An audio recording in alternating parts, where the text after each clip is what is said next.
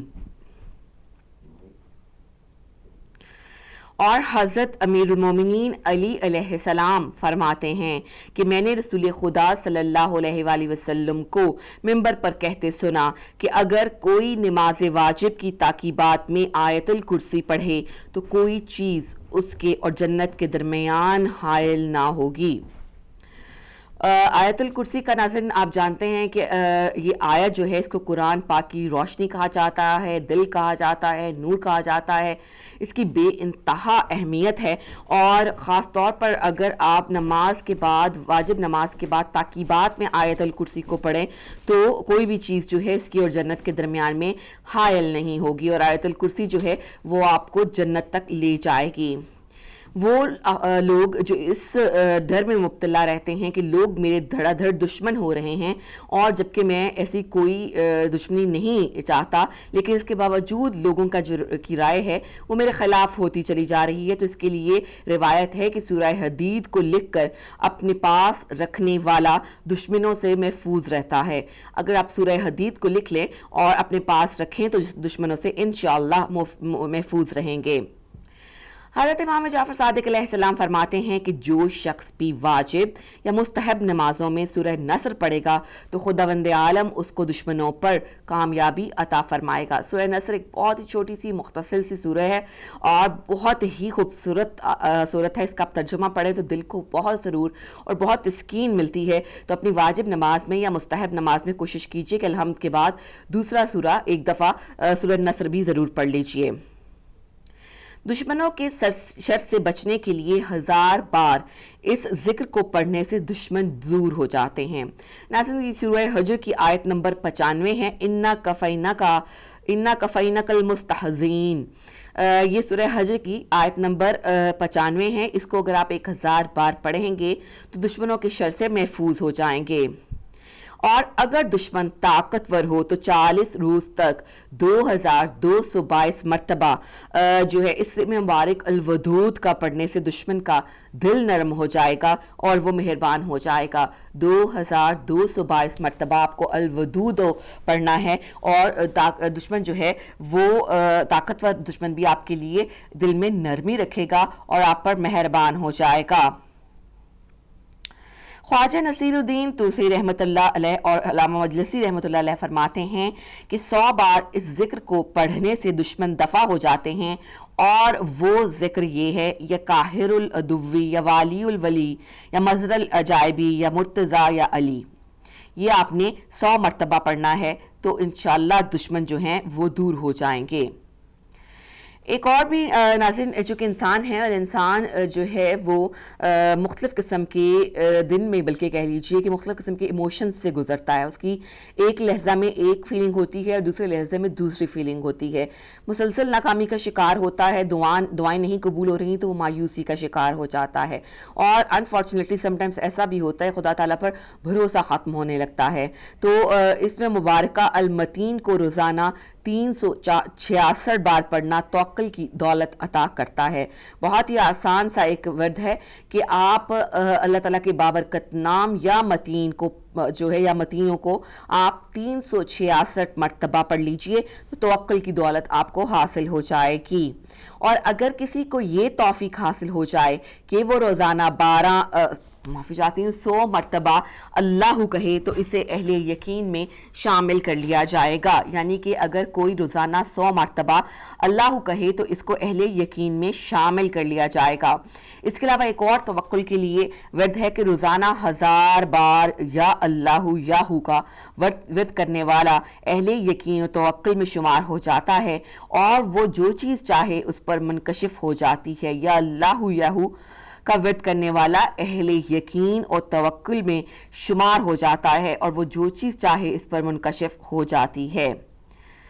حضرت امام جعفر صادق علیہ السلام فرماتے ہیں کہ جو سورہ احقاف کو لکھ کر آب زمزم سے دھو کر پی لے تو وہ لوگوں میں ہر دل عزیز ہو جائے گا. یعنی کہ سورہ احقاف اس کو آپ نے خود سے لکھنا ہے اور پھر اس کو آب زمزم سے دھو کر اس کا پانی پی لیجئے تو لوگوں میں ہر دل عزیز ہو جائیں گے. اور رسول خدا صلی اللہ علیہ وآلہ وسلم فرماتے ہیں جو سورہ حامیم کو لکھ کر آب زمزم سے دھوئے گا اور وہ پانی پی لے تو لوگوں میں اس کی بات سنی جائے گی اور وہ جو چیز سنے گا اسے یاد ہو جائے گی. یعنی سورہ حامیم کو جو ہے وہ لکھ کر آب زمزم سے دھونا ہے اور وہ پانی پی لینا ہے تو لوگوں میں اس کی بات کو مانا بھی جائے گا اور اس کی بات کو سنا بھی جائے گا. جو شخص سورہ قمر کو جمعہ کے دن ظہر کے وقت لکھ کر امامے میں رکھے یا اپنے پاس رکھے تو لوگوں میں محبوب ترین ہو جائے گا. سورہ قمر کو جمعہ کے دن ظہر کے وقت لکھ کر اپنے پاس رکھ لیجئے، انشاءاللہ تمام لوگوں میں آپ مقبول ہو جائیں گے اور دشمن بھی آپ سے دور ہو جائے گا. کثرت سے اسم مبارکہ الجلیل کا ورد کرنے والوں کو معاشرے میں بزرگی، عزت، ہیبت اور جاہ و حشم حاصل ہو جائے گا اور وہ لوگوں میں ہر دل عزیز اور محبوب ترین ہو جائے گا. اس میں مبارکہ الجلیل کا ورد کرنا ہے جو کہ معاشرے میں بزرگی اور عزت کا باعث بنے گا. لوگوں میں عزت و جاہ حاصل کرنے کے لیے 2 رکعت نماز پڑھنے کے بعد 500 مرتبہ اس آیت مبارکہ کو پڑھنے سے ایک عظیم اثر واقع ہوتا ہے اور یہ بات تجربہ سے ثابت ہو چکی ہے. بعض علماء اس آیت کے ورد کے لیے جمعرات کا دن سب سے بہترین خیال کرتے ہیں. من کانا یرید العزات فللہ العزات جمیعا، من کانا یرید العزات فللہ العزات جمیعا. اسے بہتر یہی ہے کہ آپ 300 بار پڑھ لیجئے، اللہ تعالیٰ عزت اور جاہ عطا فرمائے گا. علماء فرماتے ہیں کہ اس میں مبارکہ یا عزیزوں کو آدھی رات کے بعد قبلہ رخ ہو کر برہنہ سر، یعنی کہ مردوں کے لیے ہے، عورتیں جو ہیں وہ اپنا جو چادر ہے وہ نہیں اتاریں گی، اور آستینوں کو چڑھا کر 100 بار پڑھنا عزت حاصل کرنے کے لیے بہت مفید ہے. یا عزیزوں کو آدھی رات کے بعد قبلہ رخ ہو کر 100 مرتبہ پڑھنا عزت حاصل کرنے کے لیے بہت مفید ہے. علماء فرماتے ہیں کہ صبح و شام میں ملا کر 40 بار نعت علی کا پڑھنا تہمتوں کو دور کر دیتا ہے. یعنی کہ بعض اوقات ایسا ہوتا ہے کہ ناجائز طور پر کسی پر مسلسل الزام لگ رہے ہوتے ہیں, مسلسل تہمت لگ رہی ہوتی ہے, جس کی وجہ سے ذہنی سکون جو ہے وہ برباد ہو جاتا ہے. تو آپ اگر یہ کریں کہ صبح شام میں 40 مرتبہ آپ کی کوشش یہ ہونی چاہیے کہ نعت علی کا ورد کر لیں, تو اللہ تعالیٰ جو ہے ان لوگوں سے آپ کو محفوظ رکھے گا. حضرت امام جعفر صادق علیہ السلام کے فرمان کے مطابق سورہ مبارکہ ہمزات کو 21 بار بد زبانوں سے حفاظت کے لیے پڑھنا نہایت فائدہ مند ہے. سورہ مبارکہ ہمزات کو 21 بار بد زبانوں سے حفاظت کے لیے پڑھنا نہایت فائدہ مند ہے. حضرت امام جعفر صادق علیہ السلام سے منقول روایت میں ہے کہ سورہ مبارکہ بروج کو بدگوئیوں سے حفاظت کے لیے 3 بار پڑھا جائے. سورہ مبارکہ بروج کو بدگوئیوں سے حفاظت کے لیے 3 بار پڑھا جائے.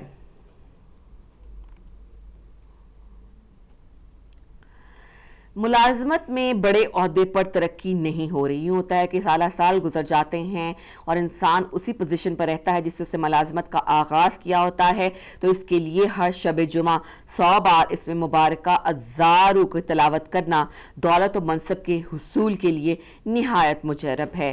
ہر شب جمعہ کو 100 مرتبہ الزارو کی تلاوت کرنا دولت و منصب کے حصول کے لیے انتہائی مجرب ہے. کسی سفر پر جاتے وقت یا گھر سے باہر جاتے وقت اگر سورہ بروج کو گھر میں لکھ کر رکھا جائے اور 3 بار تلاوت کر لیا جائے تو تمام اہل و عیال اور اس کا مال اور اس کا گھر واپس لوٹنے تک تمام آفات سے محفوظ رہے گا. سورہ بروج کو گھر میں لکھ کر رکھا جائے اور 3 بار اس کی تلاوت کر لی جائے تو تمام اہل و عیال اور اس کا مال اور اس کا گھر جو ہے وہ واپس لوٹنے تک تمام آفات سے محفوظ رہے گا. امام محمد باقر کے ایک صحابی محمد ابن مسلم اتنے سخت بیمار ہو گئے کہ چلنے پھرنے کے قابل نہ رہے. امام نے ایک پیالہ بھجوایا اور غلام کو تاکید کی کہ اس کو بغیر پلائے واپس نہیں آنا. محمد بن مسلم نے جیسے ہی اسے پیا عجیب قوت کا احساس ہوا اور مکمل صحت نصیب ہو گئی. خود اٹھ کر امام کے خدمت میں آئے تو امام نے ان سے فرمایا, تم نے جو مشروب پیا ہے اس میں قبر حسین کی مٹی ملی ہوئی تھی اور تربت حسین دنیا کی بہترین دوا ہے. کوئی دوا اس کا مقابلہ نہیں کر سکتی. ہم اپنے گھروں میں اسے بطور دوا استعمال کرتے ہیں اور اس میں ہزاروں فائدے ہیں. لہٰذا اصلی خاک شفا کے چند ذرات پانی میں حل کر کے شفا کی نیت سے پینا نہایت مجرب ہے. ایک شخص جو کہ سخت مریض تھا, بڑا علاج کروایا مگر شفا یاب نہیں ہوا. مایوس ہو کر امام جعفر صادق علیہ السلام کی خدمت میں آیا اور دوا طلب کی تو امام نے فرمایا کہ تم اپنی بیوی سے حق مہر کی تھوڑی سی رقم طلب کرو, پھر اس کی دی ہوئی رقم سے تھوڑا سا شہد خریدو اور شہد میں بارش کا پانی ملا کر اسے استعمال کرو. خدا نے چاہا تو تمہیں صحت نصیب ہوگی. اس نے امام کے اس مشورے پر عمل کیا اور مکمل تندرست ہو گیا. سخت حیران ہوا اور امام سے اس بارے میں سوال کیا تو امام نے فرمایا کہ اللہ نے قرآن کریم میں فرمایا ہے کہ عورتوں کو ان کا حق مہر خوش دلی سے ادا کرو. اگر وہ اس میں سے تمہیں اپنی خوشی سے دے دیں تو اسے خوشگوار سمجھ کر کھاؤ. یہ سورۃ نساء کی آیت نمبر 9 ہے. اور اللہ نے شہد کے متعلق فرمایا اس میں لوگوں کے لیے شفا ہے. سورہ نحل کی آیت نمبر 69 میں اللہ تعالیٰ فرماتا ہے کہ اس میں لوگوں کے لیے شفا ہے. اور بارش کے متعلق اللہ تعالیٰ نے فرمایا اور ہم نے آسمان سے بابرکت پانی نازل کیا. سورہ کاف کی آیت نمبر 9 ہے. تو امام نے فرمایا جب تم نے خوشگوار مال سے شفا خریدی اور برکت والے پانی میں اسے ملایا تو وہ نسخہ شفا کا ذریعہ ثابت ہوا. علامہ برقی نے کتاب محاسن میں امام صادق علیہ السلام سے نقل کیا ہے کہ امیر المومنین علی علیہ السلام نے فرمایا کہ ہم اہل بیت کا ذکر روح اور جسمانی بیماریوں کے لیے شفا اور شیطانی وسوسوں سے بچاؤ کا سبب ہے. رسول خدا صلی اللہ علیہ وآلہ وسلم نے فرمایا کہ جو سورہ زخرف کو لکھ کر اس کا پانی پیے تو کسی بیماری میں اسے دوا استعمال کرنے کی حاجت نہ ہوگی.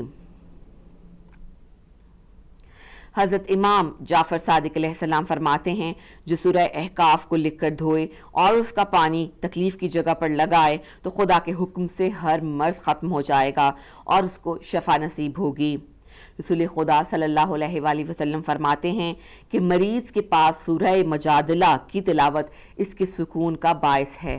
اگر کوئی مریض ہے تو آپ اس کے سرحانے بیٹھ کے سورہ مجادلہ کی تلاوت کریں تو اس کو جو ہے وہ بہترین سکون حاصل ہوگا۔ حضرت امام جعفر صادق علیہ السلام فرماتے ہیں جو سورہ طارق کو کسی چیز پر پڑھے اور وہ اسے دوا سمجھ کر پی لے تو اسے شفا نصیب ہوگی۔ جو سورہ معون کو معافی چاہتی ہیں سورہ طارق کو کسی چیز پر پڑھے اور اسے دوا سمجھ کر پی لے تو اللہ تعالیٰ اس کو ضرور شفا دے گا۔ پرانے امراض کی شفا کے لیے نافلہ صبح اور فجر کی نماز کے دوران 41 بار سورہ الحمد کی تلاوت 41 روز تک کرنے پر تمام پرانے امراض ختم ہو جاتے ہیں۔ آقا نصر اللہ فرماتے ہیں کہ ایک اہل تقوی با معرفت بزرگ کے مطابق اگر 40 بار مکمل خلوص سے کسی مردہ پر بھی یہ سورت پڑھ دیا جائے تو وہ بھی زندہ ہو جائے تو کوئی تعجب کی بات نہیں ہے۔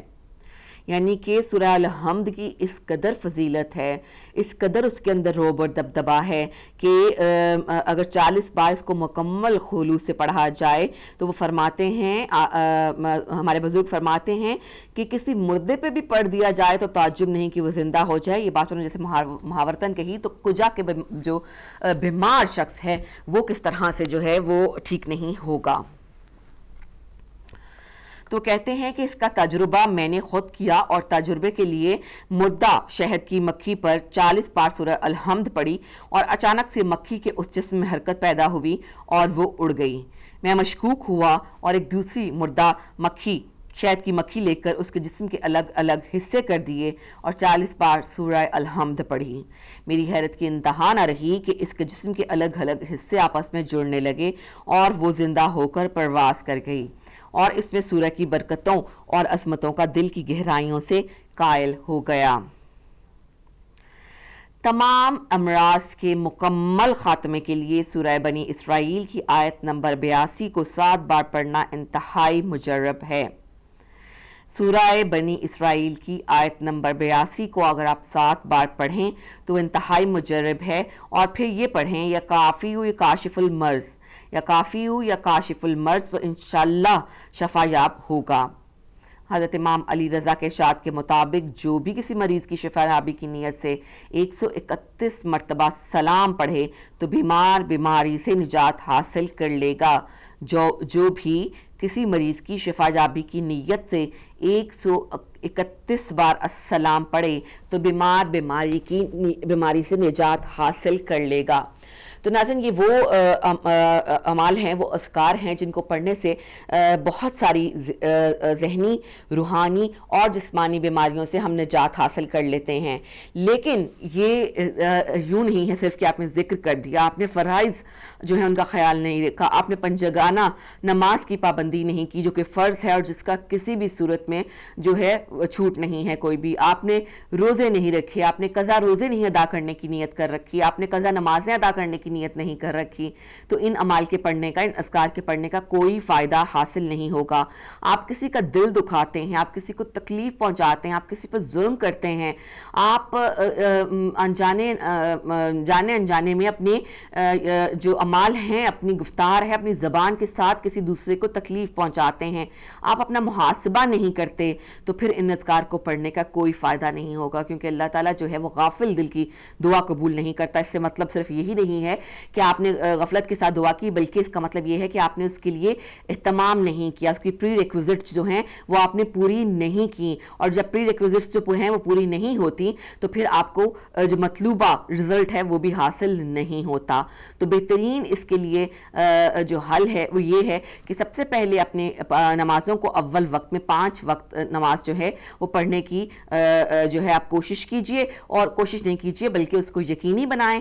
پھر آپ اپنے اپنے عمل سے جو ہے، اپنی گفتار سے جو ہے لوگوں کے دلوں کے لیے مسیحا بنیے، سہارا بنیے اور ان کے دلوں کو راحت پہنچائیں، نہ کہ ان کے دلوں کو چوٹ پہنچائیں اپنے لفظوں سے اور اپنی جو ہے وہ بدزبانی سے۔ تو ہم لوگوں کے لیے ایک بالکل واضح اشارہ ہے کہ اگر ہم اپنے فرائض اور اپنے حقوق کے درمیان میں بیلنس کرتے ہیں، ہم یہ جانتے ہیں کہ ہمیں اپنے فرض کس طرح سے ادا کرنے ہیں، کس کی طرف ہمارا کیا فرض ہے، اور ہم نے عام جو اللہ تعالیٰ کی انسانیت ہے، انسان ہیں، ان کے بھی ہم پر بہت سارے فرائض ہیں انسان ہونے کے ناطے، ان سب کو پورا کرنا ہے، تو پھر کوئی شک اور شبہ نہیں کہ جلد ہی ہم اللہ تعالیٰ کی پاس جو ہے ہماری دعائیں مقبول ہوں گی، ہماری بیماریاں دور ہو جائیں گی، اور اللہ تعالیٰ ہمیں جو ہے وہ مکمل طور پر ہمیشہ ہمیشہ کی شفا عطا فرمائے گا، جو کہ ہماری روح کے لیے بھی ہوگی اور ہمارے جسم کے لیے بھی ہوگی۔ تو اللہ تعالیٰ ہم سب کو توفیق عطا فرمائے کہ ہمیں پروردگار عالم کی تمام باتوں کو، تمام جو اس کی خوشنودی کے طریقے ہیں ان کو پورا کرنے کا جو ہے ہمیں توفیق عطا فرمائے، اور ہم اپنی زبان سے، اپنے عمل سے کسی کو بھی تکلیف نہ پہنچائیں، تو انشاءاللہ ہمارے تمام مسائل حل ہو جائیں گے اور ہم اللہ تعالیٰ ہماری دعاؤں کو جلد از جلد قبول فرما لے گا۔ تو ناظرین، یہ آج جمعرات کے حوالے سے ہم نے آپ کو بتایا کہ کون سے ورڈ، کون سی آیتیں ہیں، اگر آپ پڑھیں تو آپ کی بہت ساری مشکلات پروردگار جو ہے وہ دور فرما دے گا، ایسے فرشتے آپ کے لیے مقرر فرما دے گا جو آپ کی اس تکلیف کو دور فرما دیں گے۔ تو ناظرین، ہم اب آگے بڑھیں گے بریک کی طرف، جانتے ہیں آپ کے بریک کے اس پار کاظم بھائی نیوز اسٹوڈیو میں موجود ہوتے ہیں، جو آپ کے لیے تازہ ترین خبریں بھی لے کر آتے ہیں، بہت ہی انسپریشنل کالم بھی ہوتا ہے، اور اس کے ساتھ ساتھ جو ہے پھر ہم ٹاپک بھی آپ کو بتاتے ہیں، اور پھر آپ اور ہم ہوتے ہیں، گفتگو ہوتی ہے، اور اس ٹاپک پر جو ہے وہ ہم اپنے کمنٹس دیتے ہیں، اپنی رائے پیش کرتے ہیں، اپنی بحث اور دلیل کے ساتھ جو ہے وہ اپنی بات کو پروو کرنے کی کوشش کرتے ہیں۔ تو چلتے ہیں ناظرین ہم ایک چھوٹے سے بریک کی طرف، بریک کے بعد انشاءاللہ واپس آئیں گے اور آپ کے ساتھ ہم اپنے پروگرام کو حسب معمول جو ہے وہ جاری رکھیں گے۔ لیتے ہیں ایک چھوٹا سا وقفہ۔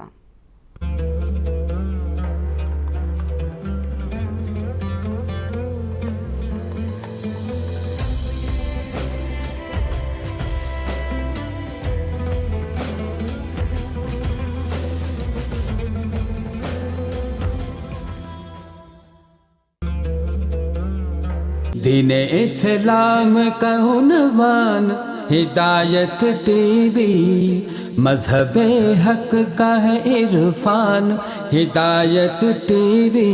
ابو طالب کا بیٹا، ابو طالب کا بیٹا، ابو طالب کا بیٹا، فضیلت کا مینارہ ابو طالب کا، غدیر خم کا دولہا ابو علی مردوں کو جلائے،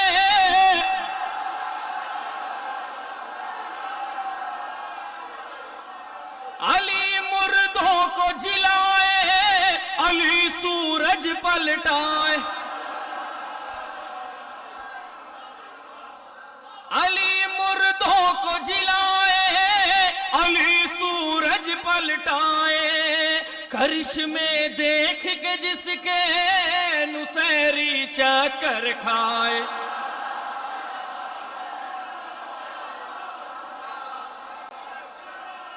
کرشمے دیکھ کے جس کے زمانہ دھوکہ کھائے، نصیری سمجھ نہ پائے، خدا ہے یا ہے بندہ ابو طالب، خدا ہے یا ہے بندہ ابو طالب،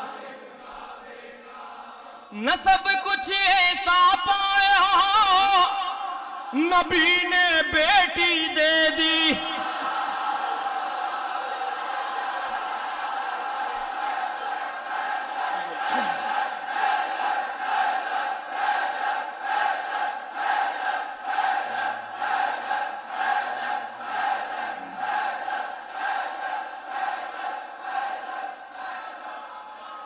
خدا ہے یا ہے بندہ ابو طالب، نہ سب کچھ ایسا پایا نبی نے بیٹی دے دی، شب ہجرت جو سویا خدا نے مرضی،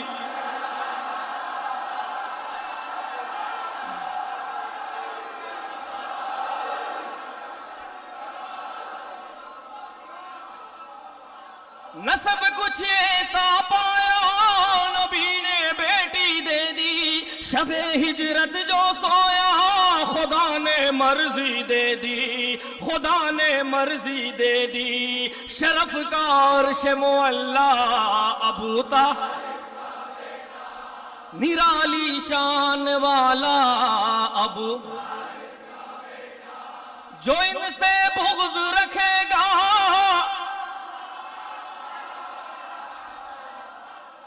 جو ان سے بغض رکھے گا بڑی مشکل سے مر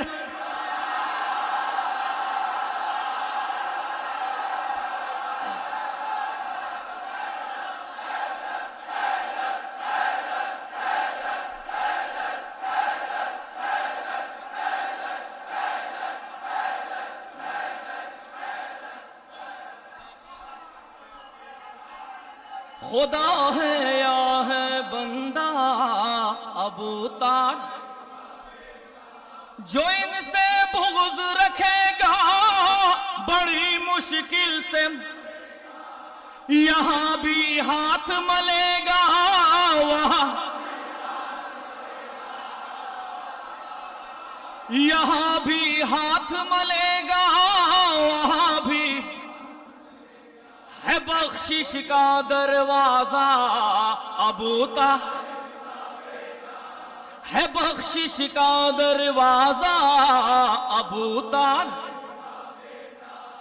مکی سے جلنے والوں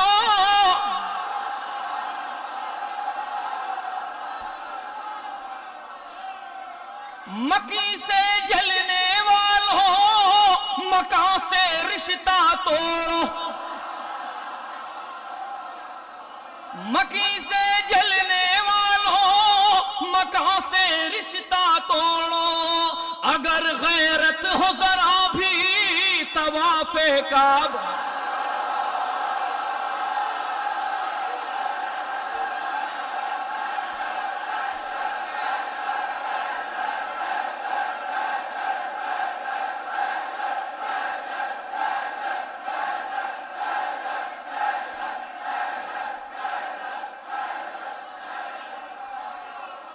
خدا ہے یا ہے بندہ ابو طالب مکی سے جلنے والوں مکہ سے رشتہ توڑو اگر غیرت ہو ذرا بھی طواف کعبہ چھوڑو طواف کعبہ چھوڑو ہوا ہے اس میں پیدا ابو طالب ہوا ہے اس میں پیدا ابو طالب حضرت آخری بات سماعت کر رہے ہیں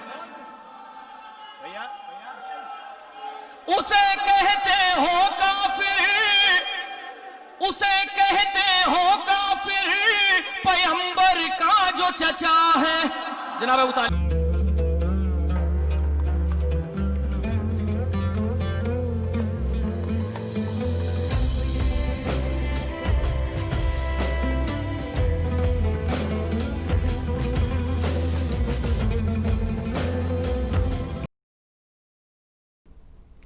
ناظرین بریک کے بعد آپ کی خدمت میں ہم دوبارہ حاضر ہیں اور آپ جانتے ہیں کہ ہمارا اگلا سیگمنٹ جو ہے وہ نیوز اسٹوڈیو سے ہوتا ہے. کاظم بھائی نیوز اسٹوڈیو میں موجود ہیں, ان کی خدمت میں ہم سلام عرض کریں گے. السلام علیکم کاظم بھائی. وعلیکم السلام ورحمۃ اللہ وبرکاتہ. سیر بہت سلام اور دعا آپ کو کہ خدا سلامت رکھے. ناظرین آپ کی خدمت میں بھی سلام عرض کرتا ہوں. ڈھیروں دعائیں کہ رب العالمین آپ کو ہر بری گھڑی بری بلا آفت سے محفوظ رکھے اور وہ وقت جو آپ کے لیے برا ہو وہ ٹل جائے اور رب العالمین آپ کو اپنی نعمتوں اور برکتوں کے سائے میں رکھے. جمعرات کا دن ہے. آج آپ سے میری ملاقات ایک دن کے وقفے کے بعد ہوتی ہے. اس دوران کافی خبریں بھی جمع ہو جاتی ہیں, کچھ کالمز بھی جمع ہو جاتے ہیں. ان میں سے پھر انتخاب کرنا کہ آپ کی خدمت میں کیا پیش کیا جائے اور کس طریقے سے آپ کو زیادہ سے زیادہ معلومات پہنچائی جائیں.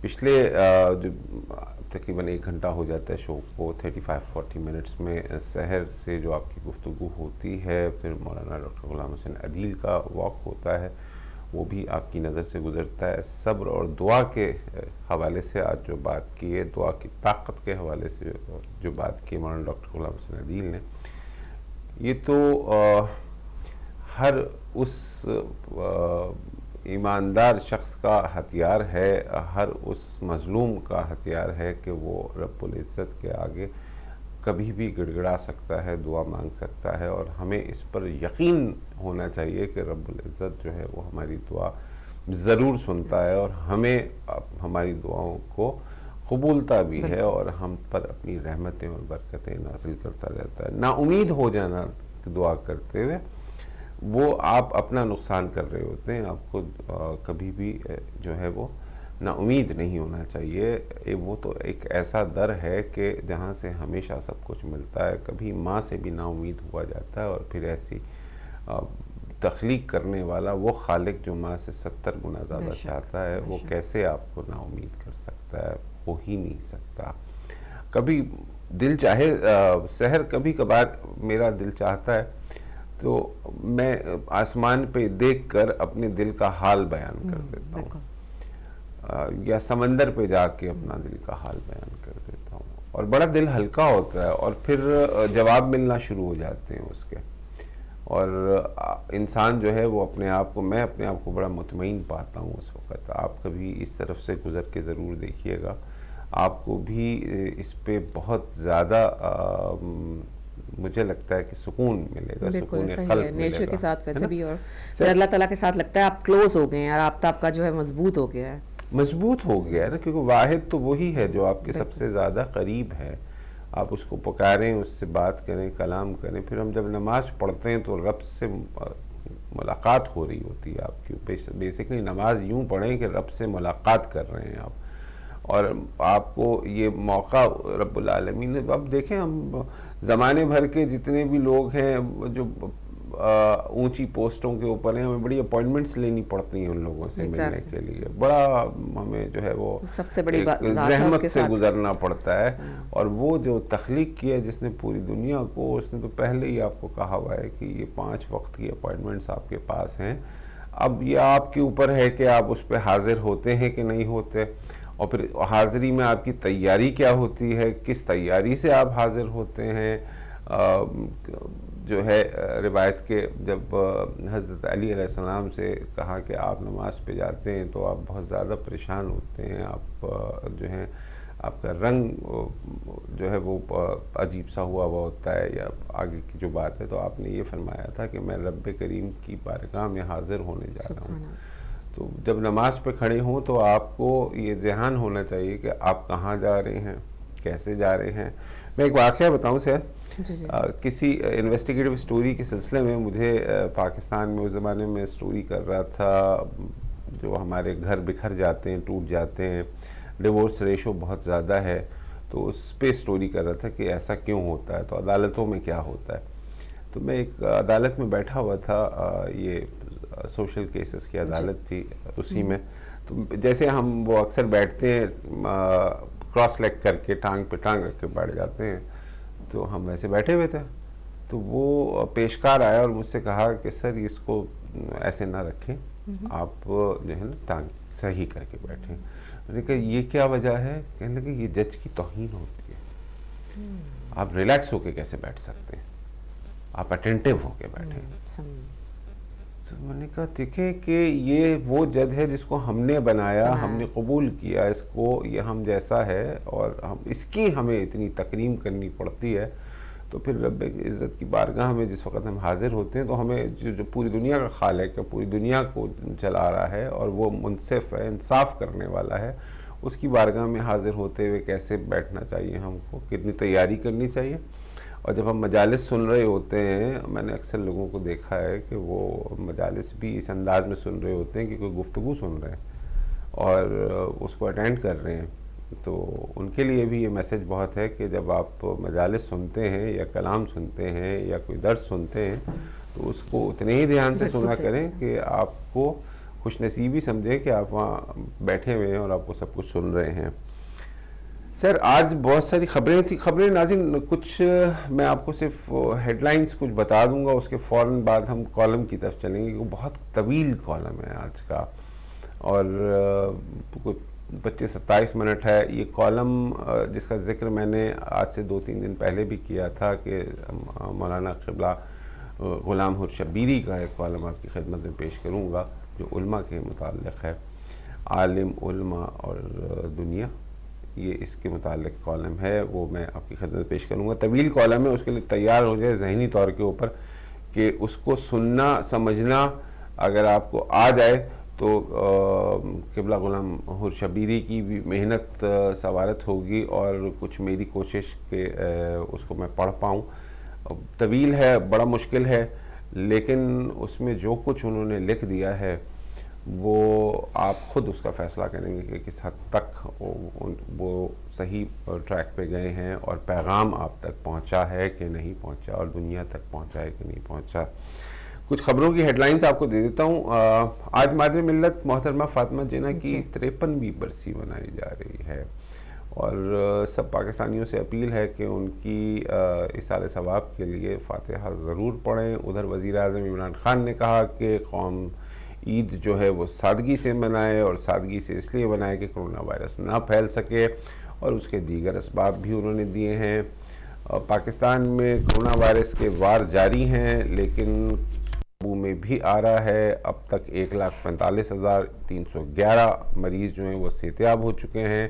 دوسری طرف پاکستان نے کلبھوشن کے معاملے پر بھارت کو دوسری کونسلر رسائی کی پیشکش کر دی ہے. معاملہ بہت عرصے سے چلا آ رہا ہے لیکن کچھ کلبھوشن کے جتنے ثبوت موجود ہیں پاکستان کی انتظامیہ کے پاس، ایک مرتبہ بھارت پھر کوشش ضرور کرے گا مگر بین الاقوامی عدالت میں پہلے ہی وہ کیس ہار چکا ہے.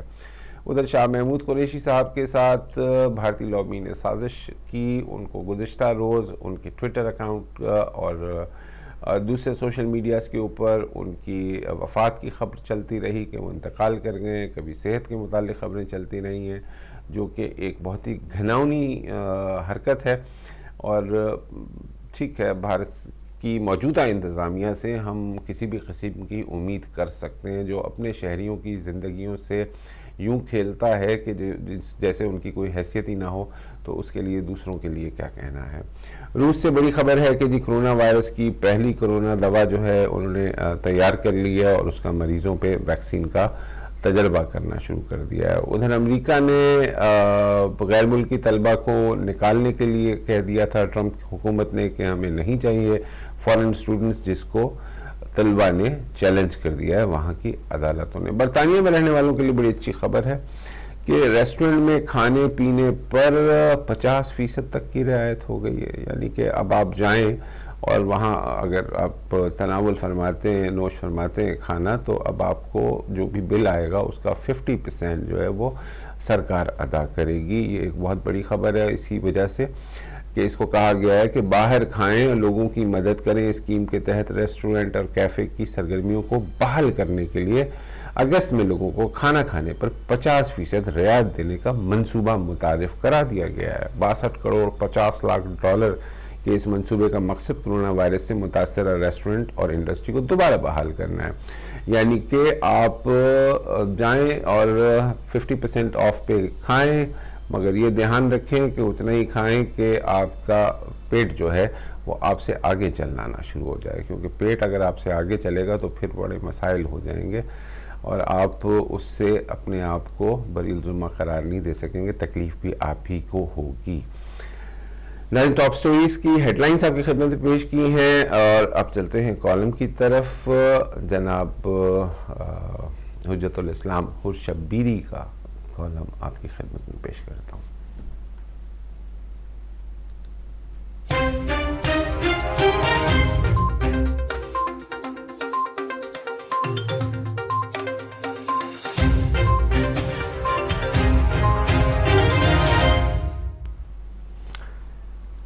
اس کالم کو بہت دھیان سے سنیے گا. گزشتہ کچھ دنوں پہلے، چند ہفتوں پہلے مولانا صاحب کی گفتگو ہوئی تھی، اس میں ایک بات ذہن میں آئی تھی، ان سے ذکر کیا تھا اور اس ذکر کا جواب انہوں نے اس کالم میں دیا ہے. کالم کا عنوان ہے علم، عالم اور علماء. لکھتے ہیں، شروع کرتا ہوں اس ذات کے نام سے جس نے انسان کو علم سے نوازا اور انسان کو اپنے علم کا وارث بنایا. اور یہ انسان جو کچھ نہیں جانتا تھا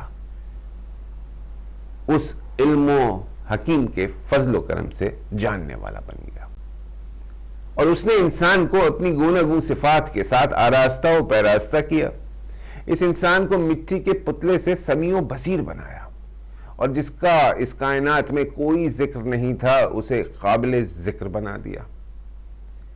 علم وہ آب حیات ہے جس کے ذریعے انسان کو زندگی ملتی ہے، کیونکہ حدیث شریف میں ملتا ہے انسان کی ایک زندگی مادی زندگی ہے جو سانس اور خون اور دل کی دھڑکن سے باقی رہتی ہے، اور ایک دوسری زندگی جس کا تعلق انسان کی روح کے ساتھ ہے.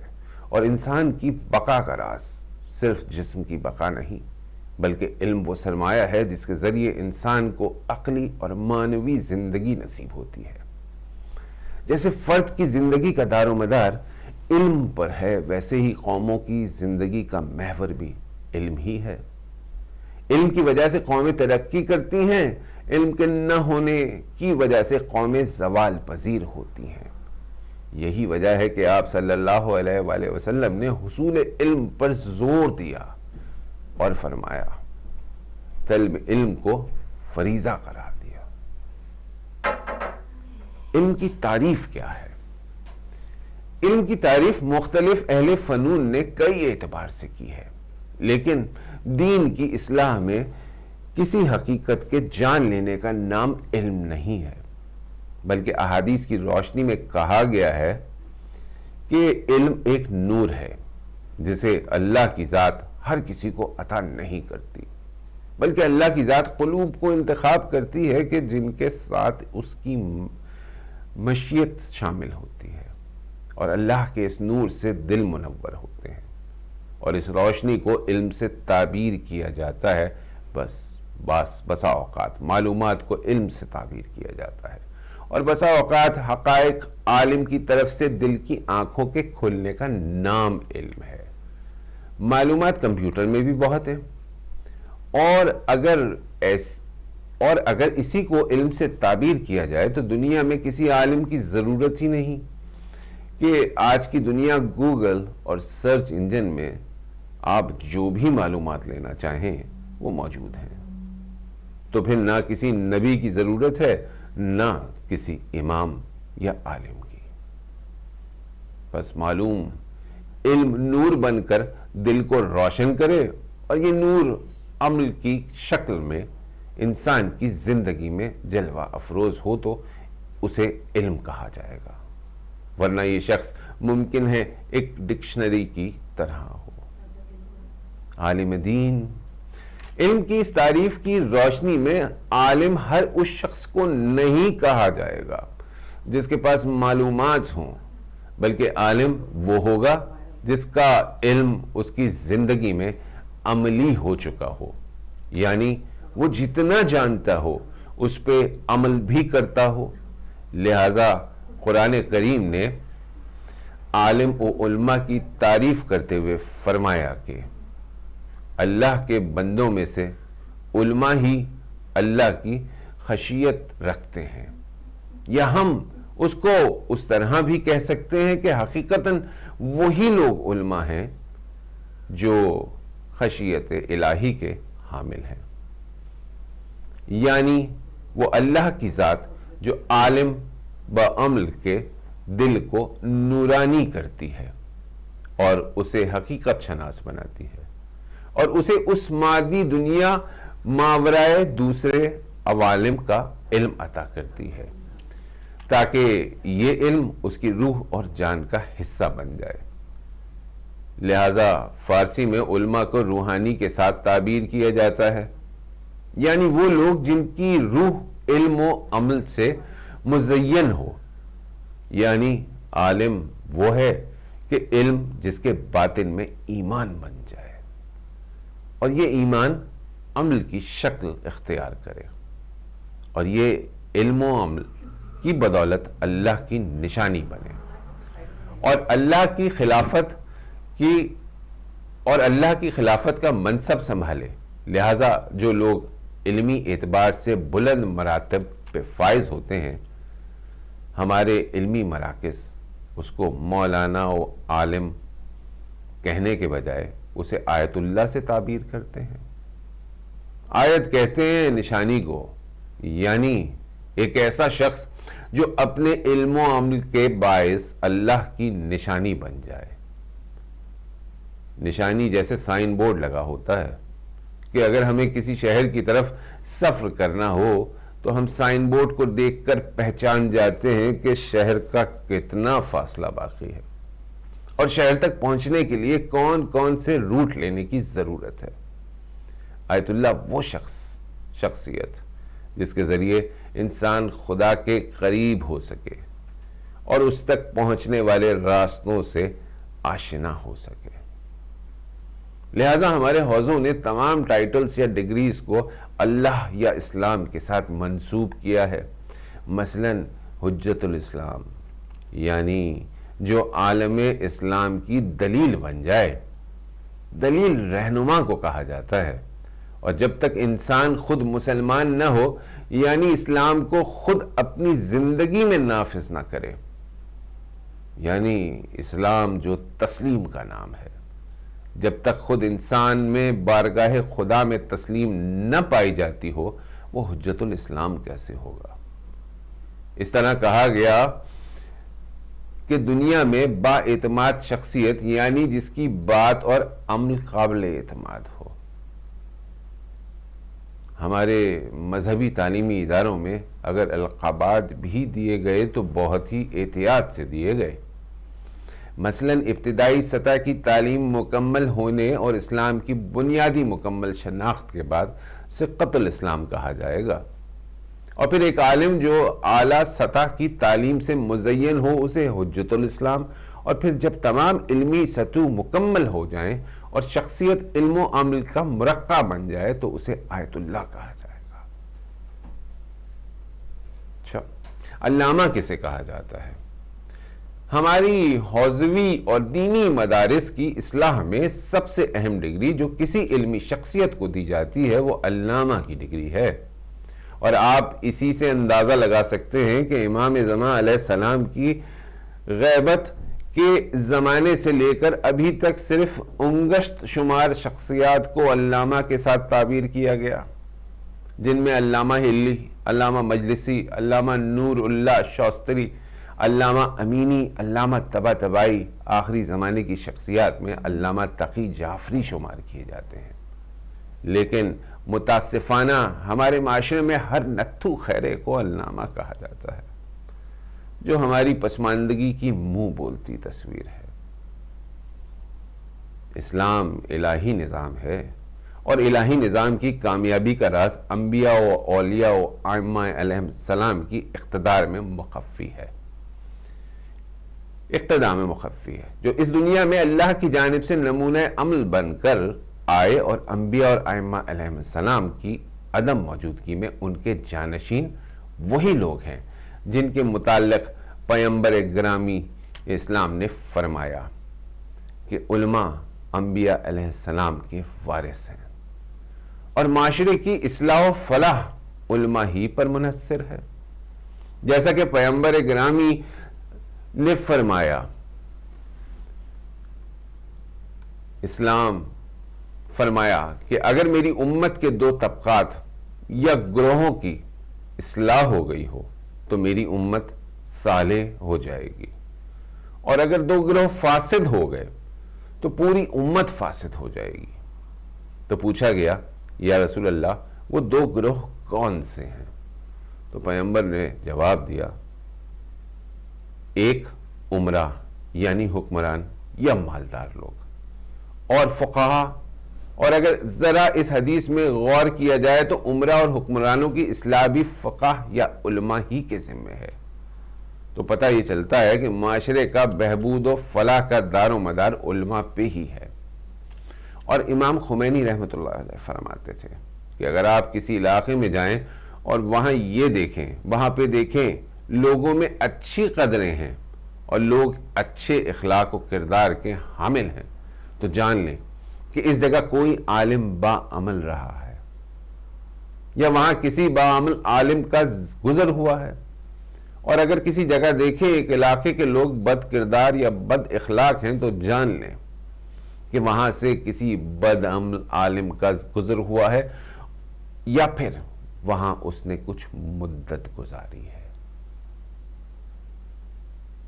بے عمل یا بد علماء کی مذمت۔ امام صادق علیہ السلام نے فرمایا کہ جب تم کسی عالم کو دیکھو دنیا دار ہے اور دنیا اور پستی سے محبت کرتا ہے تو اسے اس کے دین میں متہم کر دیں کہ یہ بے دین عالم ہے۔ بس عالم دو طرح کے ہیں، دنیا دار اور دیندار۔ ہر عالم دیندار نہیں ہوتا، بلکہ امام صادق علیہ السلام نے اپنی حدیث کو جاری رکھتے ہوئے ارشاد فرمایا کہ نبی اکرم صلی اللہ علیہ وآلہ وسلم نے فرمایا کہ اللہ تعالیٰ نے حضرت داؤد علیہ السلام پہ وحی نازل کی اور فرمایا کہ اے داؤد، کبھی بھی اپنے اور میرے درمیان کسی ایسے عالم کو قرار نہ دینا جو دنیا دار ہو، ورنہ وہ تمہیں میری محبت سے دور کر لے گا، کیونکہ یہ میرے چاہنے والے بندوں کے ایمان کی راہ میں اور دین کی راہ میں راہزن اور ڈاکو ہیں، اور کم از کم سزا جو ان جیسے نام نہاد علماء کو دینے والا ہوں وہ یہ ہے کہ میں ان کے دلوں کو اپنی مناجات کی مٹھاس سے خالی کر دوں گا، اور پھر وہ دعا او مناجات کی لذت سے محروم ہو جائیں گے۔ سورہ مبارکہ جمعہ میں خلائق کائنات نے یہودیوں کے نام نہاد علماء سے متعلق کچھ اس طرح ارشاد فرمایا: لوگوں کی مثال کے جو توریت کا علم حاصل کرتے ہیں اور پھر اس پہ عمل نہیں کرتے، وہ گدھے کی مانند ہیں جو اپنی پشت پہ کتابیں اٹھائے ہوئے ہیں۔ قرآن کریم نے انسانوں میں سے گدھے کے ساتھ مثال صرف اس بے عمل طبقے کو دی ہے جو اپنے علم کے مطابق عمل نہ کریں۔ بس بے عمل عالم خدا کی بارگاہ میں بدترین مخلوق ہے۔ ہمارا معاشرہ اگرچہ دینی قدروں کا حامل اور بہت ہی با ایمان معاشرہ ہے، لیکن تعلیمی پسماندگی اور ملک میں کسی صالح نظام نہ ہونے کے باعث بہت سی بے راہ رویوں کا شکار ہے، جن میں سے ایک علم و عالم اور دینی تعلیمی اداروں کی ابتر صورتحال ہے، جو گزشتہ 3-4 دہائیوں سے کچھ بہتر ہوئی ہے، اور انقلاب اسلامی کے گہرے اثرات ہمارے معاشرے پہ مؤثر ہوئے کہ آج ہماری قوم مدارس کی طرف پہلے سے کئی گنا بہتر متوجہ ہے، اور بہت سے طلاب علوم دینیہ ملک میں اور ملک سے باہر دینی تعلیم کے حصول کے لیے تگ و دو کر رہے ہیں، اور ملک میں اچھے تعلیمی مدارس کی طرف بھی رجحان بڑھ رہا ہے۔ لیکن اس کے باوجود اگر آپ ہماری مجالس اور ممبر کا جائزہ لیں تو اس کی صورتحال بہت ناگفتہ ہے۔ اگرچہ ہمارے ملک میں خطبہ و ذاکرین کا فضائل و مصائب اہل بیت کے نشر کرنے میں بہت بڑا کردار ہے، اور بعض ہمارے خطبہ بہت ہی متدین اور پرہیزگار پڑھے لکھے افراد ہیں جو علماء کے شانہ بشانہ دین کی خدمت میں مصروف ہیں، اور ان کے سائے میں رہ کر دین کی نشر و اشاعت کا کام انجام دیتے ہیں۔ اسی طرح پنجاب ہمارے ملک کا ایک بہت بڑا صوبہ ہے، اور پنجابی زبان کی وجہ سے ذاکرین عظام کی بہت زیادہ پذیرائی ہے، جن میں بعض ذاکرین نے بہت خلوص کے ساتھ آل محمد علیہ السلام کے مکتب کی ترویج کی ہے۔ لیکن ہمارے ملک میں خطبہ و ذاکرین کی تربیت کے لیے تربیتی مراکز بہت کم یا نہ ہونے کے برابر ہیں، جس کی وجہ سے اکثریت خطبہ و ذاکرین کے کچھ موروثی یا سینہ بسینہ چلنے والی روایت پہ ہی اکتفا کر کے اپنی مجالس کو مکمل کرتے ہیں، اور ویسے بھی ہمارے معاشرے میں پڑھنے پڑھانے یا مطالعہ کا ذوق بدقسمتی سے بہت کم ہے۔ اکثر عام لوگوں کو علم بھی سنی سنائی پہ ہی ہوتا ہے۔ ملک جب تک کسی صالح نظام کے تحت مضبوط نہیں ہوتے معاشرے میں قدریں نہیں پنپ سکتی. تو چنانچہ آپ دیکھتے ہیں کہ ہمارے ممبر سے نت نئی چیزیں سننے کو ملتی ہیں اور ہر کوئی ایک نئی بولی بول رہا ہوتا ہے. اور پھر ایک اور مشکل یہ ہے کہ چونکہ اردو زبان ایک لشکری زبان ہے تو اس میں لوگوں کا مزاج یہ بن گیا کہ جوشیلی قسم کی لچھے دار تقریریں کریں, اور متاسفانہ ہمارے بعض علماء بھی اسی رو میں بہہ گئے. اور اب صورتحال یہ ہے کہ ہر ایک پروگرام میں ایک جذباتی سی کیفیت ہوتی ہے, لوگ اس انتظار میں ہوتے ہیں کہ خطیب یا عالم کوئی نقطہ لگائے تو وہ واہ واہ کریں یا نعرہ لگائیں. مجلس میں سنجیدہ گفتگو تو ممنوع ہو گئی ہے, بلکہ بعض لوگ تو اب یہ بھی کہتے ہیں کہ شرعی مسائل یا اخلاقی مسائل کا ممبر سے کیا تعلق. ممبر تو فضائل و مصائب کی جگہ ہے. ایسا لگتا ہے کہ یہ کوئی نیا مذہب ہے جس کا انبیاء و ائمہ سے کوئی تعلق نہیں, بلکہ خطابت کا دین ہے. چونکہ اگر تو پیغمبر ایک گرامی سلام اللہ علیہ اور ائمہ علیہ السلام کے خطبات و تقاریر کو پڑھا جائے تو اس میں تو نصیحت و موعظ یا علمی معاملات کے علاوہ کہیں فضائل و مصائب نظر آتے ہیں اور کچھ نظر ہی نہیں آتا. اور پھر لچھے دار تقریروں کی وجہ سے جتنا علم وہ عالم یا خطیب میں تو کوئی فرق ہی نہیں رہ گیا, بلکہ ہمارے ہاں تو ہر ایک کو علامہ ہی کہا جاتا ہے, چاہے وہ کسی مدرسے سے فارغ التحصیل ہو یا وہ کسی کی کاپی کر کے کچھ 8-10 تقریریں رٹ لے اور لوگوں کو بے وقوف بنانے لگے, انہیں بھی علامہ ہی کہا جاتا ہے. اکثر اشتہاروں میں نام پڑھ کر انسان سوچنے لگتا ہے کہ ہمارے ملک میں ہر ممبر پر بیٹھنے والا علامہ ہی ہوتا ہے, بلکہ بسا اوقات پڑھے لکھے علماء کو مولوی یا مولانا کہا جاتا ہے اور دوسروں کی خطابت کی وجہ سے علامہ کہا جاتا ہے. یہی ایک اہم سبب ہے جس کی وجہ سے قوم میں علمی شعور تو بیدار نہیں ہوتا, بلکہ ہر سال کچھ واقعات کو دوہرا کر مجمع سے داد لینا اور مجلس کو خاص انداز میں پڑھنا یا بسا اوقات بانیان مجلس کی مرضی کے مطابق مجلس پڑھنا یا مجمع کو خوش کرنے کے لیے مجلس پڑھنا رسم بن کر رہ گیا ہے. اس میں خطبہ اور منبری حضرات کے علاوہ کچھ کردار ہمارے علماء کا بھی ہے کہ اگر وہ ملک میں ایسا ماحول پیدا کرتے ہیں کہ خطبہ و ذاکرین کو بلا کر ان کی تربیت کے لیے انتظام کرتے اور دونوں طبقات میں دوریاں پیدا نہ ہوتی اور علماء محبت و شفقت کے ساتھ خطبہ و ذاکرین کو اپنے مہربان سائے میں جگہ دیتے, تو شاید یہ کیفیت جو آج نظر آ رہی ہے نہ ہوتی. دین کو محبت و شفقت اور احترام سے ہی پہنچایا جا سکتا ہے. ہر طبقے کو ہانکنے اور ڈنڈے کے زور پر لوگوں میں دھڑا بندیاں تو پیدا ہو سکتی ہیں, لیکن معاشرے کی اصلاح نہیں ہو سکتی. خداوند متعال نے نبی اکرم صلی اللہ علیہ وآلہ وسلم کو ارشاد فرمایا, اے پیغمبر, اگر آپ نے سخت گیری سے کام لیا تو لوگ آپ کو چھوڑ جائیں گے.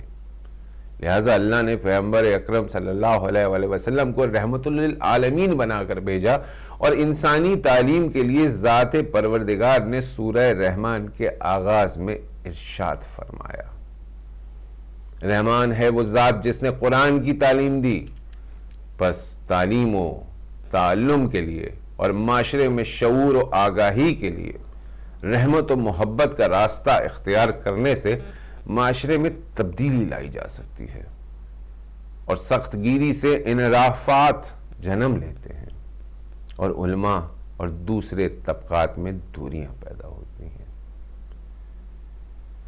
اگر جو ہمارے علماء و خطبہ و ذاکرین کی ملک میں بہت خدمات ہیں اور انہی کی بدولت آج ذکر محمد و آل محمد علیہ السلام ہم تک پہنچا, اگر ملک کے بعض علاقوں کی طرح آج سے 30-40 سال پہلے نگاہ کریں تو دور دراز تک کوئی عالم موجود نہیں تھا. اور سالہ سال تک کوئی عالم لوگوں کو سننے کو بھی نہیں ملتا تھا، بلکہ لوگ مدارس یا علماء کو جانتے ہی نہیں تھے۔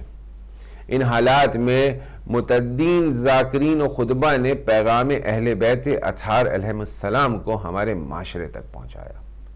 چنانچہ آج الحمدللہ ملک میں مدارس تعمیر ہو گئے اور دینی مراکز وجود میں آ گئے، تو لوگوں میں کچھ آگاہی بہتر ہو گئی۔ لیکن جب سے دین فروشی کا سلسلہ شروع ہوا اور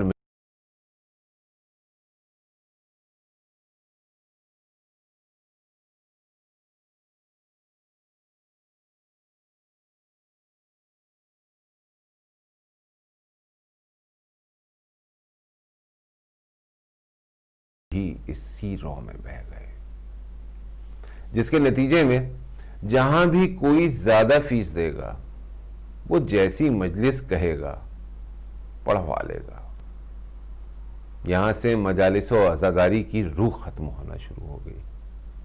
ایک وقت ممکن ہے لوگ کسی خطیب و عالم کو ہدیہ دیں اور وہ تبلیغ کی نیت سے قوم کی خدمت کر رہا ہو، لیکن جہاں بولی لگنے لگے اور پہلے سے بیانے لیے جانے لگیں تو وہاں دین کا جنازہ نکل جائے گا۔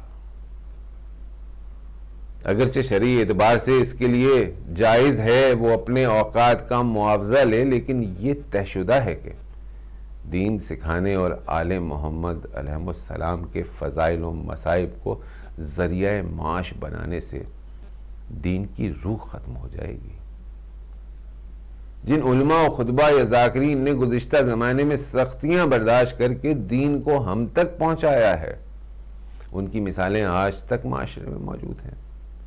قبلہ علامہ حافظ کفایت حسین سے متعلق ان کے اہل و عیال سے منقول ہے کہ وہ کسی کا مجلس پڑھنے نکلے تو بانیان مجلس نے ان کو کرایہ بھی نہ پوچھا، تو بظاہر خوشاب کے علاقے سے وہ لاہور آنا چاہتے تھے، تو وہ مجلس سے نکل کر جی ٹی روڈ پہ لاہور کی طرف پیدل چلنے لگے کہ تھوڑی دیر میں کسی پولیس آفیسر کی گاڑی قریب سے گزری جو بظاہر شیعہ تھے، اور انہوں نے مولانا کو پہچان لیا اور گاڑی روک کر بڑے تعجب سے پوچھا، آپ کہاں تشریف لے جا رہے ہیں؟ تو مولانا نے فرمایا، لاہور، اپنے گھر کی طرف جا رہا ہوں۔ تو بہت ہی تعجب سے افسر نے پھر پوچھا، لاہور اور پیدل چل کر؟ تو اس نے ان کو گاڑی میں سوار کر کے ان کی واپسی کا انتظام کیا۔ اسی طرح پاکستان کے نامور مناظر مولانا محمد اسماعیل مرحوم کے متعلق مشہور ہے کہ مال گاڑی پہ بیٹھ کر مناظرے کی جگہ پہنچ گئے۔ علامہ قبلہ مفتی جعفر حسین جو ہماری ملت کے قائد و رہبر کی حیثیت سے بہت بڑے منصب پر فائز رہے، ان کے متعلق ایک عالم دین سے واقعہ نقل ہوا جنہوں نے بعد میں اسی علاقے میں مجالس پڑھی کہ جہاں مفتی صاحب مرحوم 15 سال مسلسل عشرہ پڑھتے رہے۔ تو وہ مولانا فرماتے ہیں کہ انہوں نے باقی مجلس سے یہ روایت سنی ہے کہ ایک سال جب عشرے کی مجالس ختم ہوئی تو مفتی صاحب نے بانی مجلس سے کہا، مجھے صبح ذرا جلدی جانا ہے، لہٰذا ناشتہ جلدی دے دیں۔ تو بانی مجلس کا کہنا تھا کہ مفتی صاحب اپنے ساتھ ایک منشی کو بھی ہمراہ لاتے تو اس کو بانیان مجلس نے ہدیہ پیش کیا اور صبح ناشتہ بھی تیار کر کے دے دیا، لیکن مفتی صاحب لان میں ٹہل رہے تھے لیکن جا نہیں رہے تھے۔ تو بانی مجلس نے منشی سے پوچھا کہ ماجرا کیا ہے؟ مفتی صاحب تو جلدی نکلنا چاہتے تھے۔ تو اس نے اس وقت ایک حقیقت سے پردہ اٹھایا جس کا علم اس پورے عرصے میں اسے نہیں تھا، کہ مفتی صاحب ہر سال وہاں اسی منشی کے ساتھ آتے تھے، اس کو کہتے تھے کہ یہاں موجود فقراء کی فہرست بناؤ، اور جب عشرے کے آخر میں ان کو کوئی ہدیہ دے جاتا تو وہ اس میں سے اپنا کرایہ نکال کر باقی منشی کو تقسیم کرنے کے لیے دے دیتے، لیکن اس دفعہ وہ کرایہ نکالنا بھی بھول گئے۔ تو اس وجہ سے ان کے لیے اب نکلنا مشکل ہے، اور جیسا ہم نے ان کی زندگی میں دیکھا وہ بہت سادہ اور متواضع شخصیت تھے۔ چنانچہ بانی مجلس دوڑے کہ وہ کچھ اور پونجی مولانا کو دیں تو اتنے میں ایک گاڑی آئی جن کا کوئی قریبی فوت ہو گیا تھا، تو وہ مفتی صاحب کو گجرانوالہ لے جانا چاہتے تھے۔ چنانچہ مفتی صاحب نے موقع کو غنیمت سمجھا اور جلدی سے ابا و قبا سمیٹ کر گاڑی میں بیٹھ گئے۔ تو اتنے میں بانی مجلس ایک لفافہ لے کر آئے جو وہ کچھ مزید دینا چاہتے تھے، تو اس نے جب دینا چاہا تو مفتی صاحب نے فرمایا ابھی یہ گاڑی آ گئی ہے، اب کچھ کرائے کی ضرورت نہیں، اور وہ بانی مجلس کو خدا حافظ کہہ کر نکل گئے۔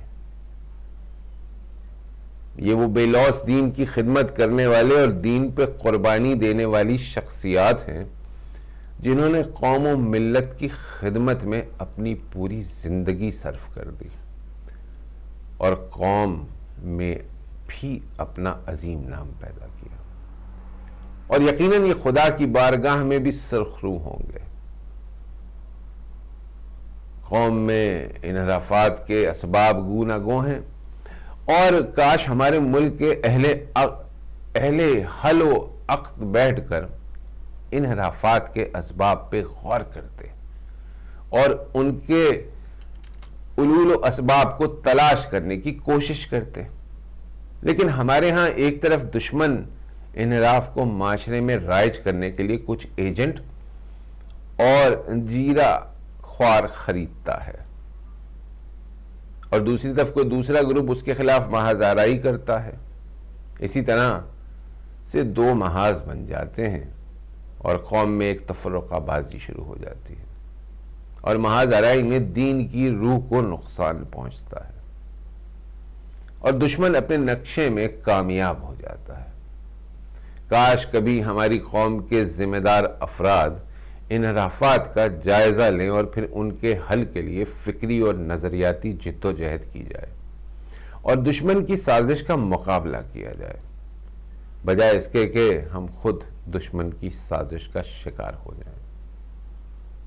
جو انحرافات اس وقت ہمارے ملک میں موجود ہیں ان کا سب سے بڑا سبب ہمارا منبر اور خطابات ہی ہے، کیونکہ جہاں لوگوں کی تباہ آزمائی اور لوگوں کا دل خوش کرنے کے لیے منبر کا استعمال کیا جائے اور نکتہ بازی اور نکتہ سنجی ہی مقصد بن جائے اور کچھ لوگ ہمیشہ قوم کے جذبات کے ساتھ کھیلتے رہیں اور عام سادہ لوگ بھی مجالس میں ہمیشہ ایڑیوں کے بل بیٹھے ہوں کہ کس وقت منبر سے کوئی چٹپٹا نقطہ آئے جسے سن کر انہیں نعرہ لگانا ہو اور واہ واہ کے لیے ہاتھ بلند ہو، یا جیسے بعض خطبہ اپنے ساتھ اپنے ہم نوا لے کے جائیں کہ وہ ان کو داد دے سکیں۔ تو ایسے ماحول دین لوگوں کی خواہشات کا مجموعہ رہ جائے گا، تو ایسے ماحول میں دین لوگوں کی خواہشات کا مجموعہ رہ جائے گا، اور منبر سے، جسے ہم منبر رسول اللہ صلی اللہ علیہ وآلہ وسلم کہتے ہیں، ہماری خواہشات اور نفسیات کا منبر ہو جائے گا۔ آپ صلی اللہ علیہ وسلم کا منبر تو نہیں ہو سکتا، کیونکہ اس ہستی کے متعلق تو اللہ کی ذات نے فرمایا وہ کبھی خواہشات سے گفتگو کرتے ہی نہیں جب تک وحی نازل نہ ہو جائے۔ جیسا کہ روایت میں ملتا ہے کہ جب امام سجاد علیہ السلام جب دربار یزید میں پہنچے تو امام نے جب وہاں دربار میں موجود منبر پہ جانا چاہا تو امام علیہ السلام نے اسے منبر کے ساتھ تعبیر ہی نہیں کیا، بلکہ فرمایا کیا میں ان لکڑیوں پہ سوار ہو کر خطبہ دے سکتا ہوں؟ تو معلوم ہوا کہ منبر اگر تو حق کی خدمت میں ہو اور اہل حق کے پاس ہو تو منبر ہے، ورنہ لکڑیوں کا بنا ہوا ایک ڈھیر ہے، یا یہ ایک بت ہے جسے امام منبر بھی نہیں کہتے تھے۔ اور اگر یہ منبر ہماری خواہشات کا مرکز بن جائے یا لوگوں کو خوش کرنے اور دوسرے فرقوں کو نیچا دکھانے کا سبب، تو یہ بھی منبر نہیں رہ جائے گا۔ اور پھر بدقسمتی سے اب تو جیسے بعض احادیث میں پیشن گوئی کی گئی کہ منبروں پہ بندر ناچیں گے،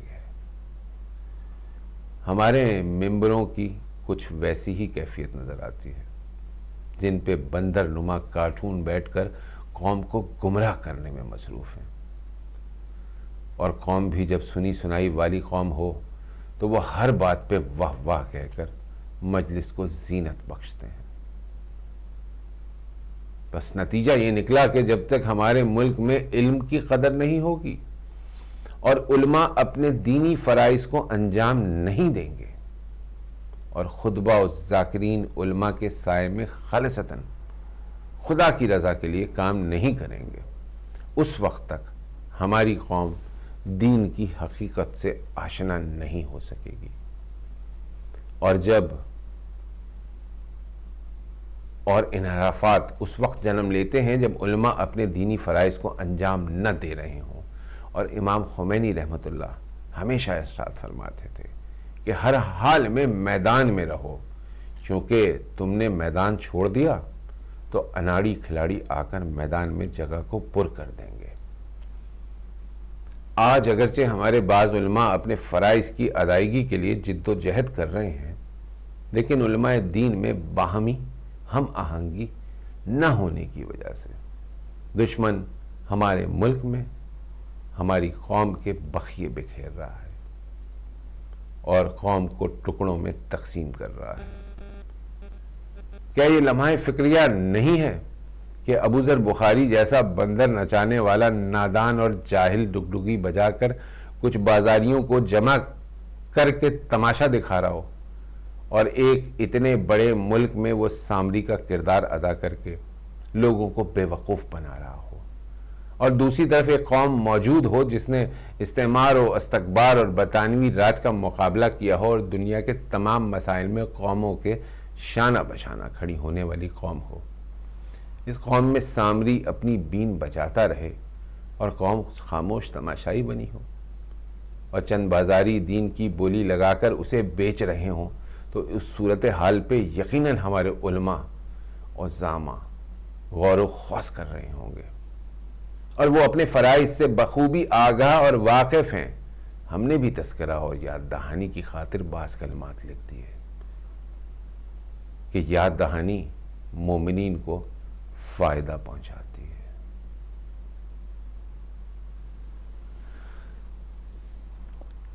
مولانا حسن شبیری کا طویل کالم،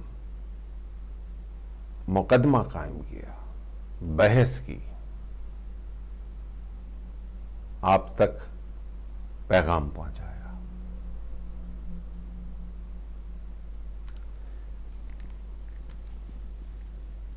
وقت کم ہے، اس پہ آپ کی کالز لیں گے، کچھ دیر کے لیے بات کریں گے آپ سے کہ اس میں سے کیا آپ نے کیا پیغام پہنچا آپ کو.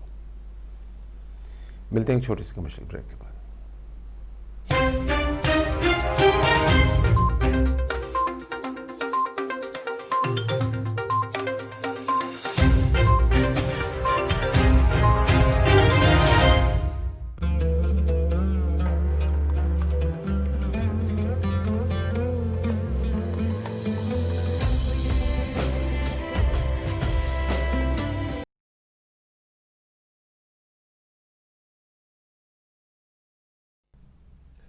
جی ناظرین، آپ کی خدمت میں دوبارہ حاضر ہوتے ہیں. آپ کو خوش آمدید کہتے ہیں چھوٹے سے بریک کے بعد، اور بہت شکریہ ادا کریں گے ہم کاظم بھائی کا.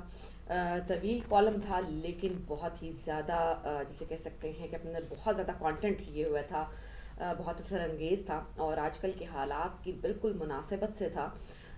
انفارچونیٹلی ہمیں ایک ایسا اسٹیریوٹائپ جو ہے وہ یوں کہہ لیجیے کہ ماحول بنا لیتے ہیں کہ ہمیں اجازت نہیں ہوتی یا اس کے اگینسٹ جانے کی یا اس کے خلاف آواز اٹھانے. خلاف سے مطلب میرا یہ نہیں کہ کوئی ڈیلیبریٹلی ہمیں اس کے خلاف آواز اٹھانی ہے، لیکن اس میں جو ہے موجود پائی جانے والی جو یوں کہہ لیجیے کہ کچھ ایسی چیزیں ہوتی ہیں کہ جن کو ہم بہتر کر سکتے ہیں، ہمیں اس کو بہتر کرنے کی بھی جو ہے وہ اجازت نہیں ہوتی. لیکن چونکہ ہم دیکھ رہے ہیں کہ اسکالرز جو ہیں ہمارے علماء دین جو ہیں وہ مزید آگہی اور اویئرنیس ان کے پاس آ رہی ہے، اور یہ وہ تعلیم اویئرنیس جو ہے جو ہم علماء حق کی بات کر رہے ہیں وہ آگے تک پھیلا رہے ہیں، آگے تک لے کر جا رہے ہیں. اپنے طالب علموں کو سکھا رہے ہیں، اور اس طرح سے ہم ڈفرینشیٹ کر سکتے ہیں کہ وہ تعلیم جو حق سے نکل رہی ہے اور وہ تعلیم جو صرف اور صرف ایک روایت سے نکل رہی ہے، ایک ایسی چیزوں سے نکل رہی ہے کہ جن کو اپنی ہم نے معاشرتی امپورٹنس زیادہ دے دی ہے، ان کو ایک کلچرل جو ہے ہم نے ایک روٹین بنا لیا ہے، اس سے نکل رہی ہے. جبکہ اب وہ زمانہ ہے، اب وہ دور ہے جب اسلام کے مذہب کو، جو مذہب اسلام کو بہت ساری بیرونی طاقتوں کا سامنا کرنا ہے، بہت سارے بیرونی طاقتوں کا مقابلہ کرنا ہے. اور ہم دیکھتے ہیں، ہم جانتے ہیں کہ یہ جو طاقتیں ہیں جن کو سو کال سپر پاورز کہا جاتا ہے، یہ ہماری سب سے زیادہ ان کو خوف اور خطرہ جس دین سے ہے وہ دین اسلام سے ہے. اور دین اسلام کا جو جھنڈا ہے وہ ہمارے علماء حق بلند کرتے ہیں، علماء کرام بلند کرتے ہیں. قادر بھائی بہت بہت شکریہ ادا کریں گے آپ کا، آپ نے بہت ہی بہترین کالم جو ہے ناظرین کی خدمت میں پیش کر آج کی دور کی ضرورت. جزاک اللہ. سحر، اس میں میری خوش قسمتی کہ کالم پڑھا، بہت طویل کالم، لیکن یہ تحریر مولانا غلام حر شبیری کی ہے، ہمارے جید علماء میں شمار ہیں. ان کا پروگرام بھی ہدایت ٹیلی ویژن پہ آتا ہے ہر ہفتے کی شب رات 10:30 بجے. یہ اسلام 101 کے نام سے پروگرام کرتے ہیں، اور اس پروگرام کو بھی دیکھا کریں تاکہ آپ کی ان سے براہ راست ملاقات ہو سکے. میں ایک کال لے لوں، پھر آپ سے مزید تفصیل بات کروں گا. السلام علیکم ورحمۃ اللہ. السلام علیکم قاسم بھائی، جزاک اللہ. احمد بھائی بہت بہت سلام سننے والوں کو بھی. بہت اچھا آپ نے جو آج کالم پڑھا، علماء کا جو ذکر کیا، جزاک اللہ، کہ جو ممبر سے آواز آنی چاہیے تھی وہ نہیں آتی. جی صرف وہ کوشش کرتے ہیں کہ وہ ایڑیوں پر بیٹھے ہوتے ہیں کہ نعرے لگائیں اور یہ کوئی ایسی بات کرے. کاش ایک زخمی کو اس کی مرہم پٹی کی جائے، اسے وہ دوائی دی جاتی کہ وہ تندرستی کی طرف آتا. واقعی یہ بہت بڑا کھلواڑ ان جو علماء کا حق بنتا تھا وہ ادا نہیں کیا. جو جیسے اہل بیت نے کہاں سے چلے، حج کو ترک کر کے حق کی طرف آئے اور اسلام کو زندہ، آج تک اس نام پہ زندہ اسلام ہے. یہ حقیقت، اصل قربانی اسلام یہ مانگتا ہے جو حضرت حسین رضی اللہ تعالیٰ عنہ نے کر کے دکھائی. آج اس چیز کو کرنے کو کوئی تیار نہیں، شارٹ کٹ مارنے کو سب تیار ہیں کہ جلدی مجھے حاصل ہو جائے. یہ روز قیامت جب جائیں گے، اب دیکھ لو ایک مندر کسی نے اجازت دے دی ہے، جبکہ اکرمہ بعد میں وہ مسلمان ہو گیا، وہ ڈر کے مارے مکہ چھوڑ کر بھاگ گیا تھا کہ اب مجھے جو بہت ماریں گے پکڑیں گے، کیونکہ میرے باپ نے تکلیفیں اسلام میں پہنچائی تھی. تو اس نے چوری پیغام پہنچایا تھا رسول اکرم صلی اللہ علیہ وسلم کو کہ کیا میں اپنے دین پہ رہ کر مکہ میں رہ سکتا ہوں. تو انہوں نے کہا کہ ہاں. جب آیا دیکھا اس کے ساتھ اس نے سلوک ایسا پیش کیا کہ وہ مسلمان ہو گیا. بعد میں وہ جنگوں میں جنگ کرتے ہوئے ایک دوسرے کو پانی پلانے میں کہ اسے دے دے اسے دے دے. یہ حق ہے اسلام کا. اللہ جزا دے آپ کو. بہت بہت شکریہ. بہت شکریہ احمد بھائی. تھینک یو ان شاء اللہ تعالیٰ. احمد بھائی معذرت چاہتا ہوں کیونکہ وقت بہت کم ہے میرے پاس، لیے میں چاہ رہا تھا زیادہ سے زیادہ کالر آ جائیں. آپ نے بات مناسب کی ہے. السلام علیکم ورحمۃ اللہ. وعلیکم السلام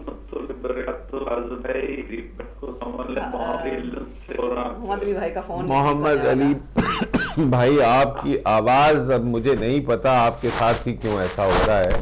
ہم آپ کو مس بھی بہت کرتے ہیں، لیکن آپ کی آواز جو ہے وہ بہت بریک ہوتی ہے. میری آواز تو ہماری تو آپ تک پہنچ رہی ہوگی، لیکن آپ کی آواز بالکل ٹھیک نہیں آ رہی ہے، بہت زیادہ ڈسٹارٹ. آپ ٹی وی پر دیکھیے کہ آپ کی آواز کتنی خراب آ رہی ہے، بہت زیادہ ڈسٹارٹڈ آتی ہے، تو اس پہ میں بات نہیں کر پاؤں گا آپ سے. السلام علیکم ورحمۃ اللہ. السلام علیکم قاسم بھائی. نقوی بھائی جناب. قاسم بھائی آج جو آپ نے کالم لکھا ہے، پڑھا ہے آیا ہمیں جی مولانا شبیری کا، جی جی. اس میں ایک چیز دیکھ رہا ہوں کہ نہ تو میں ذاکر ہوں نہ مولوی ہوں، لیکن جو آپ کالم پڑھتے گئے میں شیشے کے سامنے اپنے آپ کو کھڑا کرتا گیا اور سوچتا گیا کہ میں کہاں تک ٹھیک ہوں اور کہاں تک غلط ہوں. کالم نے مجھے اس انداز میں کھڑا کر دیا شیشے کے سامنے، اور مجھے یہ سوچنے پہ مجبور کر دیا کہ کاش اگر میں سوچتا ہوں تو میری طرح قوم بھی سوچے اور شیشے کے سامنے کھڑے ہو کے اپنی کوتاہیوں کو اور اپنی ان بے عملیوں کو سوچے جو اس کالم نے ہمیں سوچنے میں مجبور کر دیا. کالم بھائی اب آپ کے پاس ٹائم تو نہیں ہے، اگر اس کالم کے کل بھی آپ رکھیں گے منڈے کو انشاءاللہ جو ہے خلاص پہ کاظم بھائی دوبارہ. جہاں تک مفتی جعفر صاحب کا تعلق ہے، میں اس گھر میں ہی